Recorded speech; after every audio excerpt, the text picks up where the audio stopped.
Welcome back to Villanova Sports Talk here on this Monday afternoon. Glad you could join us. David Szczepanski with you. A solo broadcast for me today. Stephen Kane has some exams, here on exam week, but great to be with you talking some Villanova football. To begin the show again, stay tuned for the second half of today's program. We'll talk about Villanova men's basketball and the win for them on Saturday against Pittsburgh, and of course preview the game later this week against Wisconsin. I want to first start here with Villanova football. Of course, we talked about the win against Tarleton State to begin the program. Now I want to shift gears to the Illinois State preview, and this is a big game for the Wildcats, obviously in the semifinals this Saturday, 7:30 p.m. Start for Villanova against Illinois State, a team that, has played really well this season, especially, kind of getting hot at the right time. And you talk about that so much, right, in sports. I mean, professional sports, but also, college athletics as well.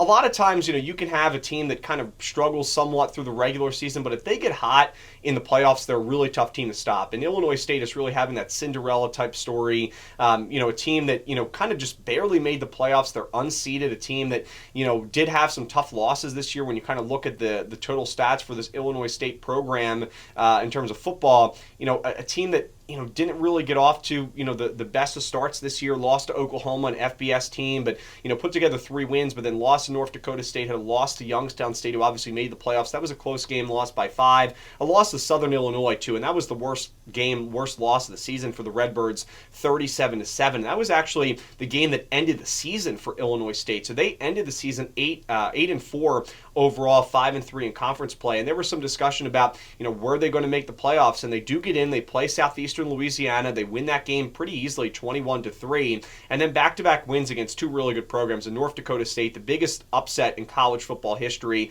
at least in the FCS, a 29-28 win in a game that Illinois State had 5 interceptions, still able to beat the best team in the country. And then UC Davis, a win 42-31 in a high-scoring shootout near Sacramento on Saturday. So this is a team that, is getting hot at the right time, playing some good football. And, you kind of look at some of the games that they played. Like I said, they had a win against North Alabama. That was in the 4th game of the season. That was the game to put Illinois State 3-1 back in late September, on September the 20th. Now, just to kind of put into comparison that North Alabama win, 38-36 for Illinois State. North Alabama lost to Tarleton State 61-0 just about a month ago. So, yes, it was early on in the season for Illinois State, but I think that shows you, that Villanova has played, some better opponents in the playoffs than this Illinois State team. But, they have the hot hand right now. I mean, there's a reason why Illinois State was able to, beat North Dakota State, the number 1 team on the road, have a win against UC Davis. And, something else too, I mean, the travel for Illinois State's not easy, right? They played Southeastern Louisiana. That game was on the road. Then they went on the road to North Dakota State. Then they went on the road to California. And now they're going to have to come back east to Villanova to take on the Wildcats on Saturday. So there's a lot of travel here. And I think for Villanova, the hope is that maybe the travel is catching up to Illinois State, and very quite possibly could be. Breaking down some of the stats, Illinois State averages a little bit more than 30 points per game.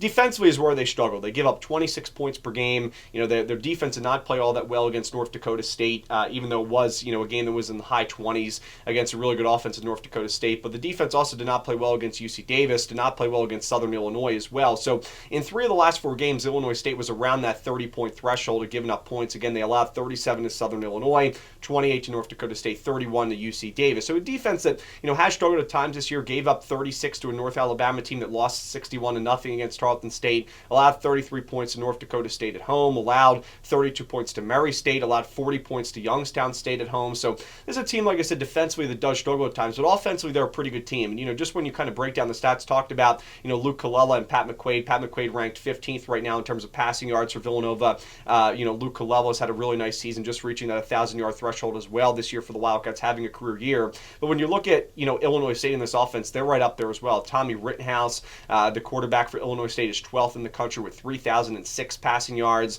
Then when you look at the rushing attack as well for this Illinois State team, which we'll talk about coming up in a little bit, but they have a really good running back by the name of Victor Dawson, who's a junior. He has almost 1,100 rushing yards, 1,096. He only has 4 rushing touchdowns, but he is the 15th best quarterback in terms of rushing yards in terms of the FCS this season. So they have, a really good offense with, the 12th best quarterback in terms of passing yards, the 15th best running back in terms of rushing yards in this Illinois State offense. Again, Rittenhouse Rittenhouse this season has thrown 283 completions, 65% completion percentage rate, 283 for 432, 3,006 passing yards, 34 passing touchdowns. He's averaging more than 200 passing yards a game.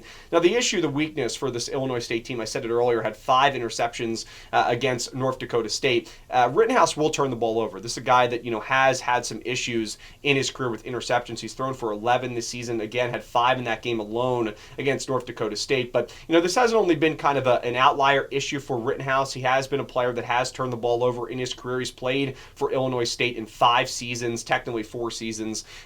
Being a senior, did not really play a whole lot in 2021 after the pandemic. But he's had back-to-back seasons where he's at least thrown for 2,800 passing yards, had 17 passing touchdowns last year for Illinois State, 34 for this year. So he's taken a big jump forward. But in the last 2 seasons, he's combined for 18 interceptions. So he's an Illinois native. He's a guy that has played well pretty much his home school, but will turn the ball over at times. And that's the biggest thing for Villanova to keep an eye on. Again, if Villanova wants to win, they have to be able to force turnovers against Illinois State. And then in terms of the rushing attack, again, talked about Victor Dawson, top 15 running back in the FCS, averages 73 yards per game.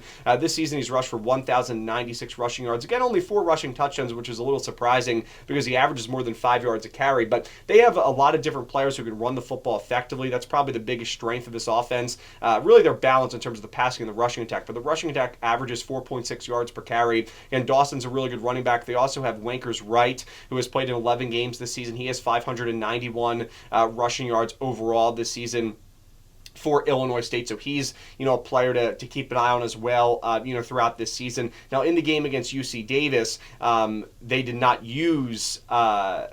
in that game, they did not use Wankers Wright. So it's unclear if he's injured. It seems like, he hasn't played a whole lot in kind of the second half of the season. In the game against North Dakota State as well in the playoffs, he also didn't play. So, it seems like that he's dealing with some sort of an injury. But even if you take away Wankers Wright, Seth Glantz is also a player that has 5 rushing touchdowns this season. He played in the game against North Dakota State. Didn't really have a whole lot of success, but he'll probably be the backup running back for Illinois State on Saturday at Villanova Stadium. And then the quarterback, Tommy Rittenhouse, can also run the football. So in addition to throwing for 3,000 passing yards, he averages more than 5 yards a carry, has 7 rushing touchdowns to technically lead Illinois State this season, averages about 26 rushing yards a game, is almost 400 on the season. So Victor Dawson, the top running back for Illinois State, seems like Wankers Wright is going to be out with an injury, but Seth Glatz is also, a really good player. Again, has more than 5 yards per carry, 5 rushing touchdowns, and Tommy Rittenhouse, again, is a dual threat in his ability to throw the football and run the football for this Redbirds offense. And then Daniel Szczepanski, I believe is how you pronounce his name. Szczepanski has 992 receiving yards this season, 16 touchdown receptions, had a 93-yard catch this year, averages about 80 yards per game. So, he's definitely a player to watch, 71 receptions. Luke Melander also has 4 touchdown receptions this season, 647 receiving yards. So they have a few different receivers, but Szczepanski is definitely the top player to watch. Again, 992 receiving yards, 16 touchdown receptions. So out of the 34 touchdown receptions that Rittenhouse has had, almost half of them have come from Daniel Szczepanski, again, the top receiver for this Illinois State offense. And then defensively, just to talk about some players to watch on this Illinois State team, Ty Niekamp is definitely the top player to watch defensively. He has 150 total tackles. So Ty Niekamp has definitely been that player to watch for this Illinois State team. Kind of the season similar to what Brendan Bell and Shane Hartzell had last year. Shane Hart's obviously playing pretty well, but this is a guy in terms of Niekamp that is a linebacker, 6'3", junior,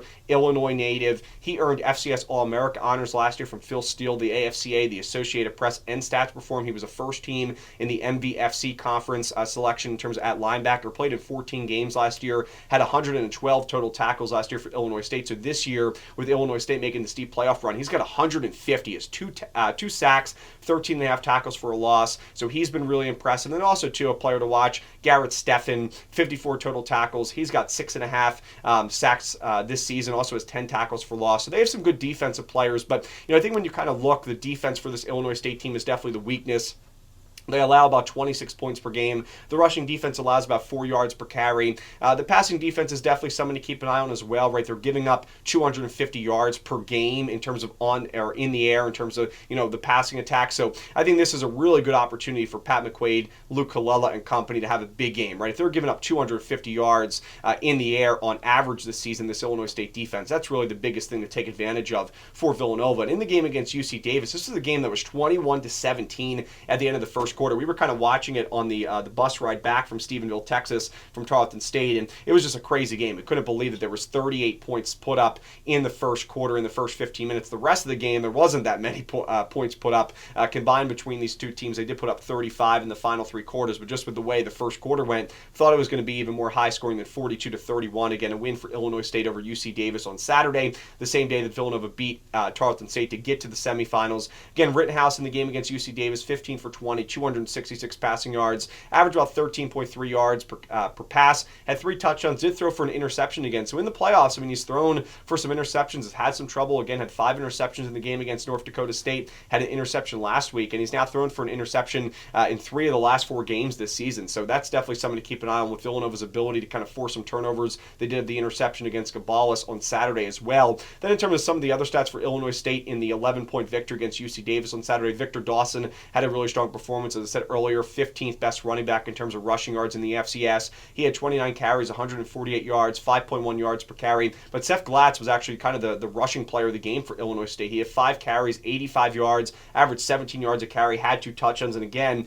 he also had a 58-yard run, so he's been impressed. So again, Dawson, Glatz, the 2 top running backs, and then Rittenhouse can also run the football as well, as he had 30 yards, so he's a dual threat. And then Sopkowitz had 150 receiving yards, 2 touchdowns, averaged 25 yards a catch and just 6 receptions. Luke Melander also had 4 receptions for 49 yards. So again, Sopkowitz, Melander, the 2 top receivers. Sopkowitz gets a lot of the attention from Tommy Rittenhouse. But a game that Villanova, I like this matchup as a whole. I'll talk about it more at the end of today's program. Again, don't forget to vote on the poll questions at WXVU David S. on Twitter. But I like this game for Villanova. I don't want to say, this is going to be a walk in the park for the Wildcats. It's not going to be, right? Illinois State, there's a reason why they beat the best team in the country, to win on the road against UC Davis. 3 consecutive road wins in the playoffs is really difficult. This Cinderella story for a team that was, not seeded, unseeded in terms of the FCS playoffs. But what I will say is I think out of the 3 teams Villanova's played, this is probably the game that Villanova matches up the best against its opponent, right? The game against Harvard, I thought Villanova matched up pretty well. Lehigh was tough because it was on the road. They had a really good rushing offense, really good rushing defense.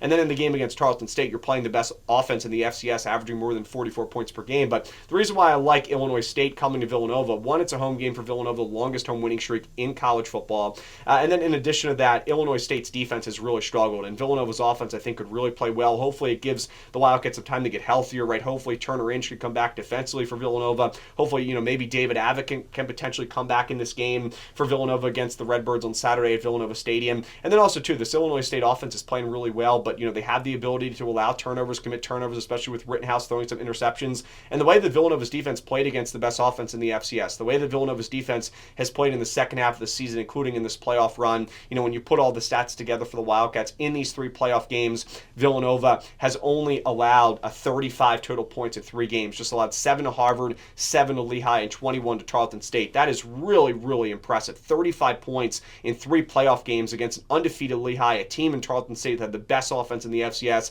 and a Harvard team that played really well in the Ivy League. That's incredible, giving up only a little bit more than 10 points per game in the playoffs. So if the defense can keep it up, I think they could play really well, and potentially this could be a big win for Villanova on Saturday against Illinois State. Again, I don't want to overlook the Redbirds at all. There's a reason why they had a big upset win against North Dakota State. They put together 3 wins on the road, but I think a lot of travel for them is going to catch up to them at some point, especially now coming to the East Coast after being in the Midwest and the West Coast for some time. And then in addition to that, just with the way Villanova's defense is played, with the way the offense is kind of clicking right now, and especially if Pat McQuaid can get the ball out as quickly as he did on Saturday, I think Villanova's in a good spot here. I think this is probably the best in terms of the opponent that Villanova's played, just in terms of the way that Villanova's matched up against an opponent in the playoffs. So that's why I'm pretty optimistic about this game against Illinois State. Again, some good players to watch. Have to watch Rittenhouse. He's a dual threat. Will turn the ball over at times, but he has 3,000 passing yards this season, 34 passing touchdowns.